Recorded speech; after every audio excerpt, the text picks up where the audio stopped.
Viewers, আপনি যদি আপনার ফোনের পাওয়ার বাটনে প্রেস করেন দেখতে পাবেন এরকম একটি এরর চলে আসে অর্থাৎ Google অ্যাসিস্ট্যান্ট ওপেন হয়ে যায়।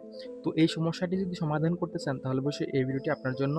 এই ভিডিওতে আমি আপনাদের সম্পূর্ণ বিষয়টি দেখিয়ে দিব কিভাবে আপনারা এই সমস্যাটি সমাধান করতে পারেন। তো চলুন ভিডিওটি শুরু করা যাক। তো প্রথমে আমি আপনাদের দেখিয়ে দিব কিভাবে আপনারা Oppo, Realme, Vivo এই সকল ফোনগুলোতে সমাধান করবেন। তো এরপরে আমি আপনাদের দেখিয়ে দিব কিভাবে আপনার Xiaomi অথবা Redmi ফোনে সমস্যাটি সমাধান করবেন। তো প্রথমে আপনারা Oppo, Vivo এবং Realme ফোনে সমাধান করবেন সেটি দেখিয়ে নেওয়া যাক। তো এর জন্য যে কাজটি করবেন আপনারা জাস্ট সেটিংসটি ওপেন করবেন।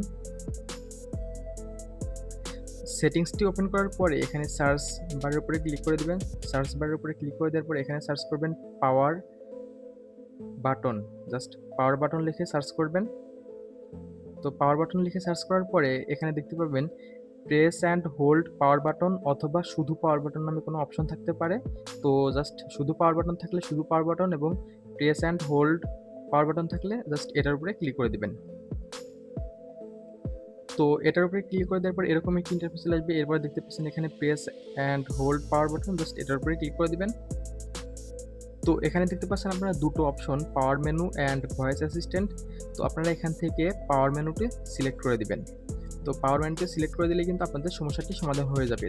তো এখন যদি আপনাদের দেখায় দেখতে পাবেন আমি পাওয়ার মেনুতে ক্লিক করলাম, দেখতে পাচ্ছেন আমার পাওয়ার মেনু কিন্তু কাজ করছে। তো এভাবে আপনারা Realme, Vivo, Oppo ফোনে সমস্যাটি সমাধান করতে পারেন। তো এখন আমি আপনাদের দেখিয়ে দিব কিভাবে আপনারা Xiaomi, Redmi, Poco বা MI সিরিজের সকল ফোনে কিভাবে এই সমস্যাটির সমাধান করতে পারেন। তো এর জন্য যে কাজটি করবেন জাস্ট সেটিংসটি ওপেন করবেন। সেটিংসটি ওপেন করার পরে আপনারা নিচে চলে যাবেন। নিচে যাওয়ার পরে এখানে দেখতে পাচ্ছেন অ্যাডিশনাল সেটিংস, জাস্ট এটার উপরে ক্লিক করে দিবেন। এটার উপরে ক্লিক করে দেওয়ার পরে দেখতে পাচ্ছেন এখানে গেস্টার শর্টকাট।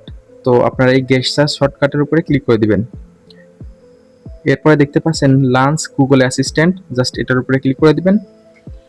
তো এটার উপরে ক্লিক করে দেওয়ার পরে এরকম একটি ইন্টারফেস চলে আসবে। এখান থেকে যে কাজটি করবেন আপনারা এই অপশনটি জাস্ট অফ করে দিবেন। দেখতে পাচ্ছেন press and hold the power button, তো এটা জাস্ট বন্ধ করে দিবেন।